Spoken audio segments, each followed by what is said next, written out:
ॐ नमः सिद्धेभ्यः। आप सभी को जय जिनेंद्र। तो चलिए आइए अब हम इस कक्षा के माध्यम से 6वें श्लोक का अर्थ जानने का प्रयास करते हैं। आप जानते ही हैं कि पिछले श्लोक में, इसके पूर्व के श्लोक में किस प्रकार से आचार्य महाराज ने अपनी लघुता प्रकट की, और लघुता के साथ साथ जब हमने 5वें नंबर का श्लोक पढ़ा तो आचार्य महाराज ने एक कारण बताया कि आपकी भक्ति ही मुझे इस ओर प्रेरित कर रही है। तो इस श्लोक में क्या लिखा है देखते हैं। अल्पश्रुतं श्रुतवतां परिहास धाम। पूर्व के वीडियो में हमने उच्चारण भी देख लिया था, आप सभी लोग उच्चारण विशेष रूप से देख लीजिए करिए। तो आइए देखते क्या लिखा है। अल्पश्रुतम श्रुतवताम। अल्पश्रुत, कैसा श्रुत, कैसा ज्ञान, अल्प ज्ञान, मतलब अल्प शास्त्र को जानने वाला मैं। यहाँ आचार्य महाराज अपने आप के लिए कह रहे हैं अल्पश्रुतम, अल्प श्रुत को जानने वाला मैं। श्रुतवताम, श्रुतवताम श्रुतों को जानने वाले, मतलब अल्प ज्ञानी मैं, अल्प शास्त्रों को जानने वाला मैं। श्रुतवताम मतलब विद्वानों का एक पर्यायवाची शब्द है। श्रुतवताम विद्वानों की परिहास धाम। परिहास मतलब होता है हंसी, और धाम मतलब स्थान। यहाँ पर पात्र भी अर्थ लगाया जा सकता है। तो परिहास धाम मतलब हंसी का पात्र हो रहा हूँ वर्तमान काल में। तो क्या आ जाएगा। अल्पश्रुतम मैं अल्पश्रुत, श्रुतवताम श्रुतवानों यानी विद्वानों के द्वारा, परिहास धाम हंसी का पात्र हो रहा हूँ। धाम अर्थात आपने नाम सुना होगा, अक्षरधाम, चार धाम, इस प्रकार से धाम शब्द का उपयोग होता है स्थल के रूप में। तो इसी प्रकार से यहाँ पे परिहास धाम मतलब हंसी का स्थल बन रहा हूँ, हंसी का पात्र बन रहा हूँ।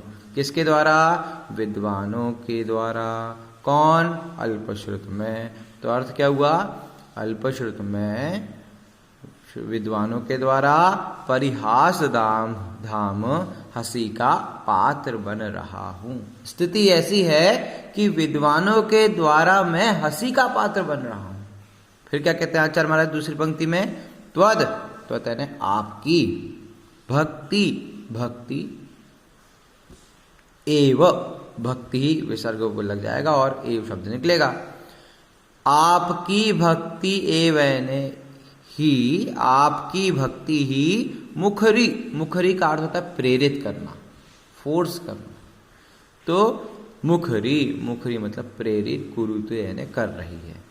आपकी भक्ति ही प्रेरित कर रही है, वाचाल कर रही है। किसके लिए, कैसे वाचाल कर रही है, बलान माम, बलान यानी बलपूर्वक, माम यानी मुझको। बलान ने बलपूर्वक और मां मैंने मुझको। तो हे भगवान आपकी भक्ति ही प्रेरित कर रही है, बलान ने बलपूर्वक, मां मैंने मुझको। क्या स्थिति है कि मैं अल्पश्रुत हूँ और श्रुतवानों के द्वारा परिहास धाम हंसी का पात्र बन रहा हूँ। ऐसी स्थिति में भी, ऐसी स्थिति में भी तो यानी आपकी भक्ति एव यानी ही, मुखरी यानी प्रेरित, कुरुत यानी कर रही है, बलान यानी बलपूर्वक, माम यानी मुझको। हे भगवान आपकी भक्ति ही मुझको प्रेरित कर रही है।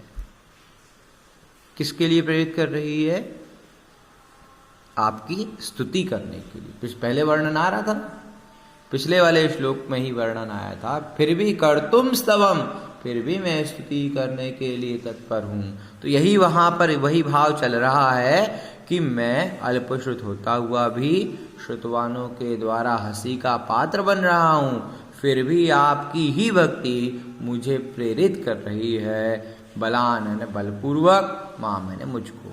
अब दो पंक्ति में आचार्य महाराज ने ऐसी स्थिति के रख दी। अब अगली दो पंक्ति में एक आचार्य महाराज उदाहरण देते हैं। देखिए भक्त और भगवान का संवाद कितना अच्छा है। भगवान तो मौन बैठे हैं, लेकिन भक्ति अपने आप में प्रश्न उपस्थित करते हैं और उसके बाद समाधान ही खुद को प्राप्त करा लेते हैं। तो आइए कैसा चिंतन है। तो उन्होंने कहा यत कोकिलः, यत है जो, कोकिल है ना कोयल, जो कोयल, किल है ना निश्चय से, पक्के से, किल है ना निश्चय से मतलब पक्के से, मधु, मधु है ना वसंत ऋतु, मधु जो ऋतु है वसंत ऋतु, मधुरम विरौती, मधुरम है ना मीठा, विरौती जैसे कोयल जब बोलती है तो उसका बोलना कुह कुहाना कहलाता है, चिड़िया का बोलना चहचहाना कहलाता है। उसी प्रकार से संस्कृत में विरौती शब्द का उपयोग हुआ है। तो क्या कहते हैं, जो कोयल निश्चय से वसंत ऋतु में मधुरम यानी मीठा, विरौती यानी कुहू कुहाती है।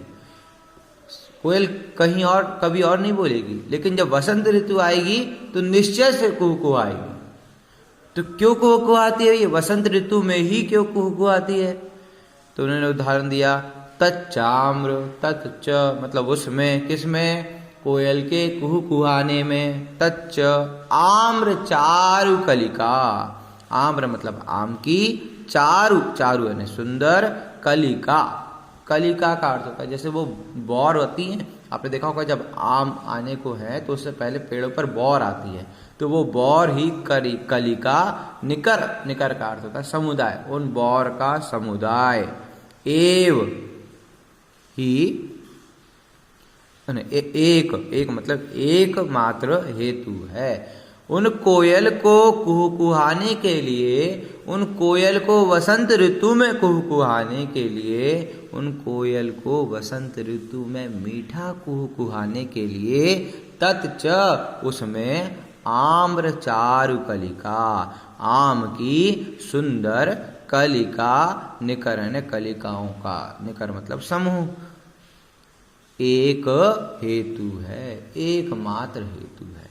तो इस प्रकार से आप लोग शब्दों का अर्थ देख लीजिए। अल्पश्रुतम मैंने अल्पश्रुत, अल्प शास्त्र को जानने वाला, श्रुतवताम विद्वानों की, परिहास धाम हंसी का पात्र हो रहा हूँ, त्वत् यानी आपकी, भक्ति भक्ति, एव यानी ही आपकी भक्ति ही, मुखरी यानी प्रेरित, कुरुते यानी कर रही है, बलान माँ मैंने बलपूर्वक, माँ मैंने मुझको, यत कोकिलः जो कोयल, किल निश्चय से, मधुरम विरौती मीठा, वसंत ऋतु में मधुरम यानी मीठा, विरौती यानी कुहू कुहाती है, तच्च उसमें आम्र चारु कलिका, आम्र का अर्थ होता है आम, चारु यानी सुंदर, और कलिका मतलब जो बौर होती हैं वो, और निकर यानी समूह, उसमें आम की सुंदर कलिका का समूह, एक हेतु है। तो इस प्रकार से आचार्य महाराज ने अपने एक श्लोक के माध्यम से और बता दिया कि मैं ये जो भक्ति करने जा रहा हूँ, ये किसी अपने ज्ञान के अहंकार में करने नहीं जा रहा कि मेरे पास है शब्दों का भंडार, मेरे पास विषय का प्रस्तुतिकरण है, इसलिए मैं आपकी भक्ति करूंगा। उन्होंने कहा ये सब कोई कारण मेरी भक्ति करने के लिए नहीं है, मेरा एकमात्र कारण है कि आपकी भक्ति मुझे प्रेरित कर रही है। जिस प्रकार से 5वें श्लोक में आचार्य महाराज ने मृगी मृगेंद्रम का उदाहरण दिया था, हे भगवान, जैसे एक हिरणी जो है अपनी शक्ति का विचार किए बिना शेर से लड़ने चली जाती है अपने पुत्र के स्नेहवश, उसी प्रकार से मैं भी इस श्लोक में भी आचार्य महाराज ने बताया कि हे भगवान, अल्पश्रुत हूँ, विद्वानों के द्वारा हंसी का पात्र बन रहा हूँ, स्थिति ऐसी विकट है, लेकिन फिर भी आपकी भक्ति मुझे मुखरी कुरुते प्रेरित कर रही है, बलान बलपूर्वक, माँ मैंने मुझको।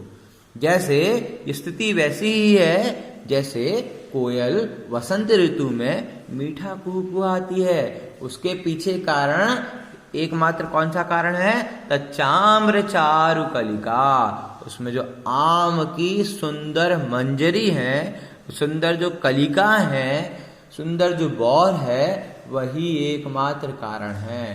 ठीक इसी प्रकार से भगवान मेरे भी लिए, जैसे कोयल के लिए वो आम की चारु कलिका कारण है, उसी प्रकार से मेरी भक्ति करने के लिए मैं भी जो भक्ति कर रहा हूँ उसके लिए आप ही एकमात्र कारण है, आपकी भक्ति ही एकमात्र कारण है। इस प्रकार से इसके भाव को हमें समझ लेना चाहिए। आप लोगों को जो भी कठिनाइयाँ हो वो आप समूह में भेज सकते हैं, या कुछ सुधार हो, कुछ सोच समझना हो तो उसको भी हम तक भेज सकते हैं।